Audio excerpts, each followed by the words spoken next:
పెట్టింది, సంవత్సరం నీకు మంత్రి ఇయ్యలేదు, ఆ తర్వాత ఇంకేదో ఇచ్చిండు.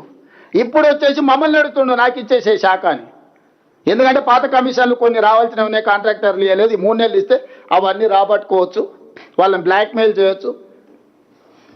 నిష్ణాతుడు బ్లాక్మెయిల్ 1,00,000 కూడా వదులుతలేడు. ఇక నేను చెప్పొద్దు, కొంతమందికి ఫోన్లు చేసి ఏమడుగుతుండో. క్రషర్ వాళ్ళని కూడా వదులుతలేడు. లాస్ట్కి అరటి పండ్ల వాళ్ళని కూడా వసూలు చేసినట్టు అసోసియేషన్ పెట్టుకొని నాకేమైనా తెచ్చారు తెలంగాణ అరటి పండ్లు కూడా అమ్ముకుంటారని. ఆంధ్ర విద్యా సంస్థల్ని బ్లాక్మెయిల్ చేసి పాలు కొనిపిస్తున్నాడు. నేను ఆంధ్ర వాళ్ళకి నీళ్ళు వదులుతున్నాను, సిగ్గు లేదు, ఆంధ్ర వాళ్ళ కాళ్ళ దగ్గర పాలు మోసి బతుకుతున్నావు. ఇంతకంటే నీచమైన జీవితం ఏమన్నా ఉంటుందా హరీష్ రావు? నారాయణ చైతన్య కాలేజీలు తెలంగాణ ప్రజల రక్తం పీలుస్తుందని మీరు తెలంగాణ ఉద్యమం సందర్భంలో చెప్పిన నువ్వు ఈరోజు అదే నారాయణ చైతన్య పాలు మోసి బతుకుతున్నావు. ఇంతకంటే నీచమైన బతుకు, మోచేతి నీళ్లు దాగి బతికే నా ఒక బతుక నీది. నువ్వు వచ్చి మమ్మల్ని మా మీద ఆరోపణలు.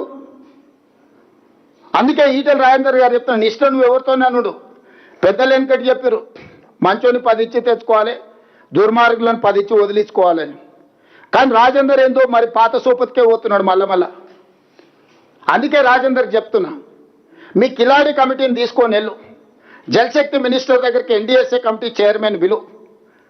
ఎన్డీఎస్ఏకు మేము ప్రాజెక్టు, నేను ఉత్తమ్ కుమార్ రెడ్డి గారిని బట్టి విక్రమార్క గారిని పంపిస్తా. ఎన్డీఎస్ఏకి మేడిగడ్డ అన్నారం సుందీల ప్రాజెక్టులను మేము అప్పచెప్తాం.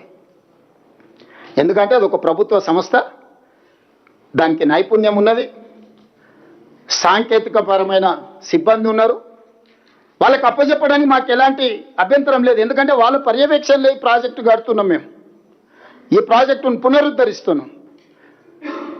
State government doesn't have any objection to hand over to NDSA.